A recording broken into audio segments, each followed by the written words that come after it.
Top 10 Most Unusual Death Ceremonies. We know how painful it is to lose someone we love. Most of the time, the news of their death can hit us like a hurricane. Some can be suicidal, some can wear their grief beautifully, and some become a totally different person. We often see ourselves looking at their pictures and reminisce the good old times. We want to keep every detail of their memory, so when we miss them, we meet them in our thoughts. When the wake is done, we often send our dead loved ones in the graveyard. As we are all wearing black to show our grief, we bury their remains but not their memories. But did you know that is not how some people are with their loved ones? Around the world, the celebration of life and death varies in our culture. Some doesn't confine with burying their dead loved ones. They have rituals like we never heard or seen before. Some honors the dead in a different way, and some follows their ancestral practice in sending their deceased family member to the other world. Before we elaborate our topic for today, don't switch channels and stay tuned, because you will surely be blown away with our countdown. Also, don't forget to subscribe and hit the notification bell for an automatic update. Going back to our topic, today you will see and hear how burial differ across the world. We will be doing a countdown for the top 10 most unusual death ceremonies.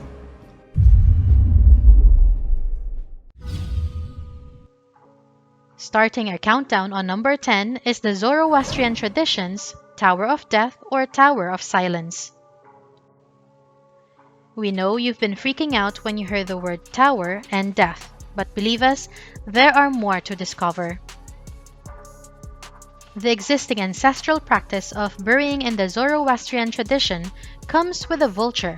Yes, an animal that is known for its cannibalistic feature and its large body that is responsible for the death of small children and animals in places where they thrive.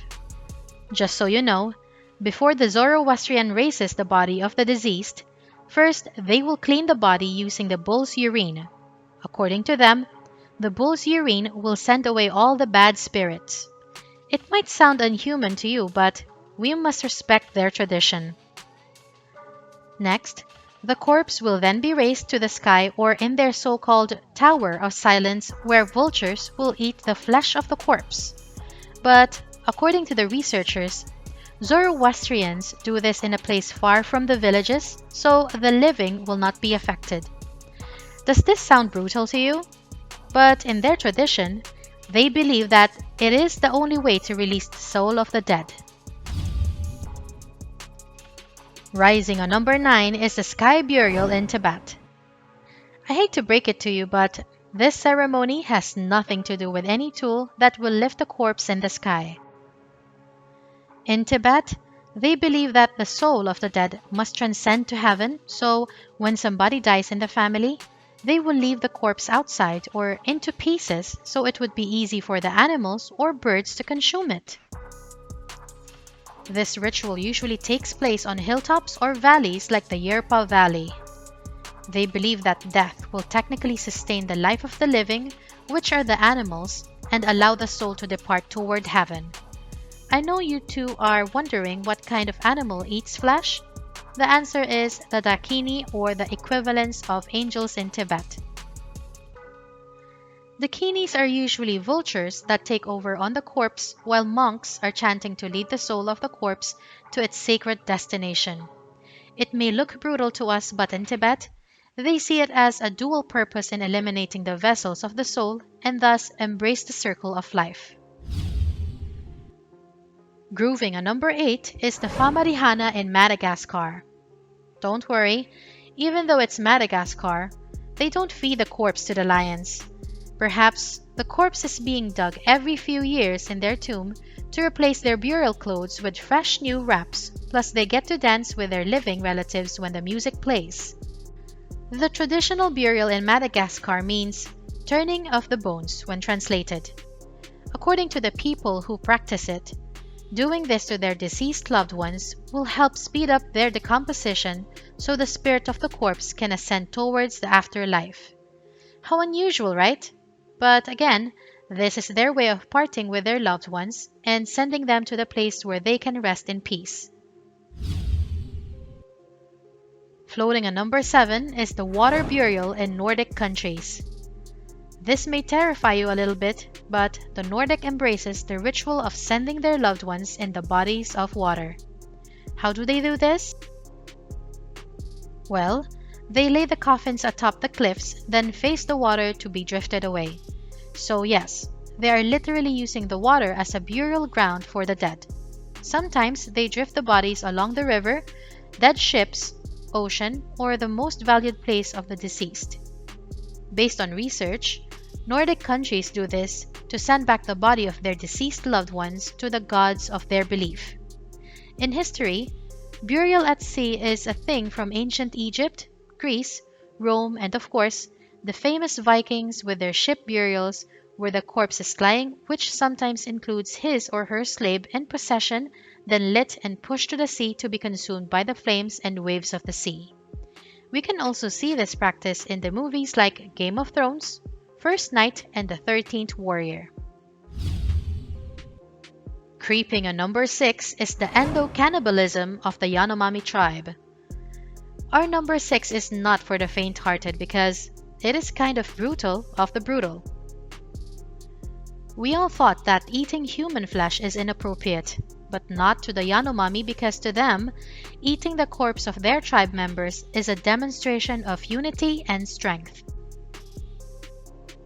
To clarify things, these tribes only eat the dead member, unlike what is portrayed in the fake documentary Cannibal Holocaust that they were all eaten alive.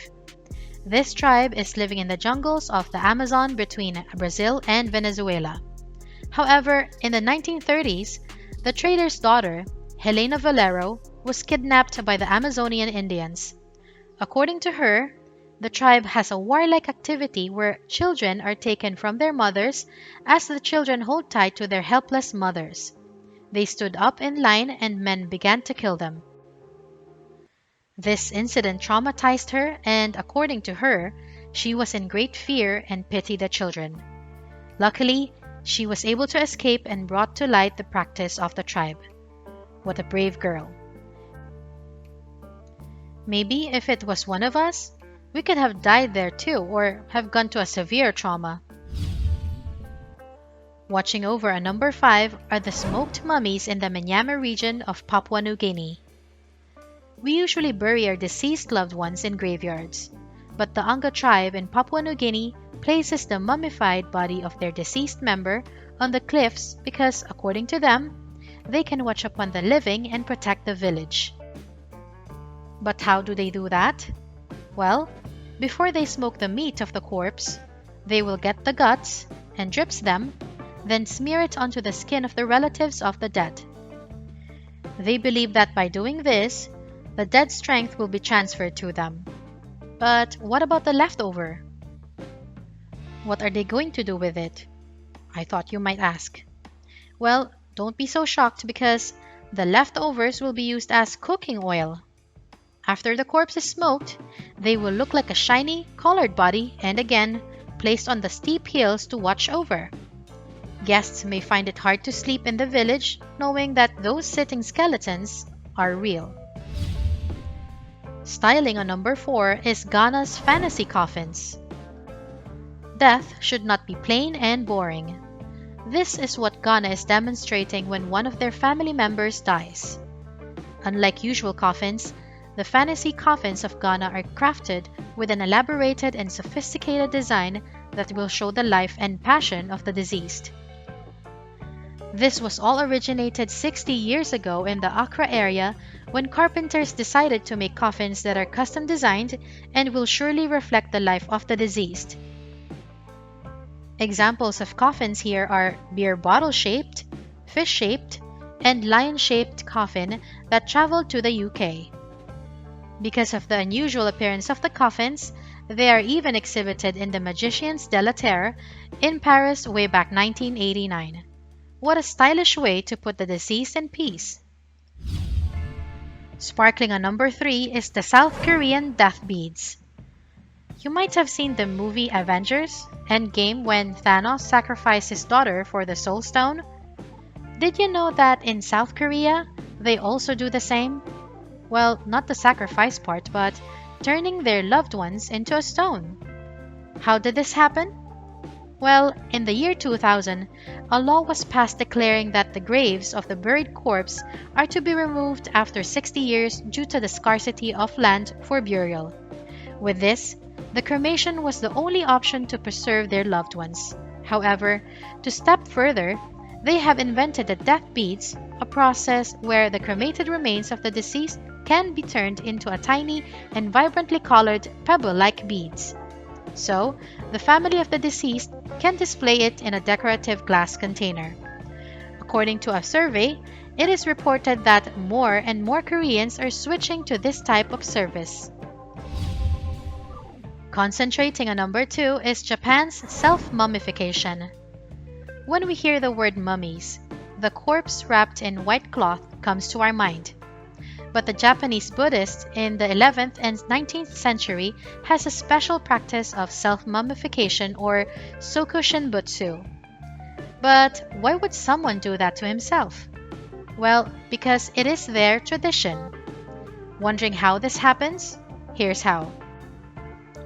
First thing that you should know, this process begins 3,000 days before their death. Second, they need to follow a strict diet which is composed of eating pine needles, resin, and seeds. Third, the monk must remove all the fat from their body. When it's all being done, the monks will enter the stone room and meditate. Slowly, they will reduce and then stop their liquid intake. This will help the body dehydrate and shrink all organs. Of course, the monks will be in a state of medication. As a result of the 3,000 days preparation, their body will be naturally preserved, plus their skin and teeth will not decay. What a sacrifice! This practice may have caused you to wonder how people put an effort into the deceased. But wait till you hear our number 1 because it will surely top these all. Dead in the World of the Undead is our top list. The Tengu One Funeral in the Philippines. Many burial rituals are unusual to the world and are practiced in the Philippines. But the Tengu One Funeral stands above them all because they take it seriously. Well, to them, death is not the end of the journey of the deceased member of the family.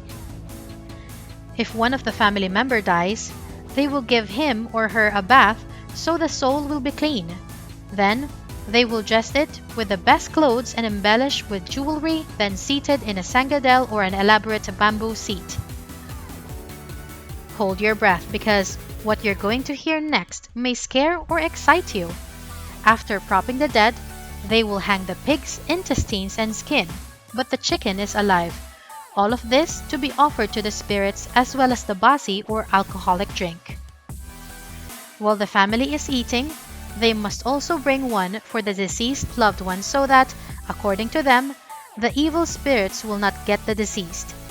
On the 3rd day, every man who are mourning to the death will drink basi and the chosen one will get beaten 200 times with a stick on his thigh and wrist. After that, he will then beat the other men 150 times. Then, they will bury the deceased underneath the house so that the family can fight the evil spirits. After being buried, the men will sing songs of praises to the dead, and on the next day, the widowed must throw her headband in the water and then plunge into the river too. After that, the elderly men will throw the burning rice straws at her so her grief and sadness will be all taken away by the river, plus the fire will clear her thought. Now all of us can believe that they are taking burial seriously. Their traditions may be unusual, but to them, it is their only way of giving them the peace that they need. Well, the greatest lesson that we can see here is that life is really too short. We have no clue when would it be our last day of existence, so let's try to make out of the most in our lives. Which of these death ceremonies engrossed you? Or perhaps, which of these give you chills? Share with us in our comment section. This has been our countdown for the top 10 most unusual death ceremonies. Join us again next time for more exciting and informative videos. Ciao!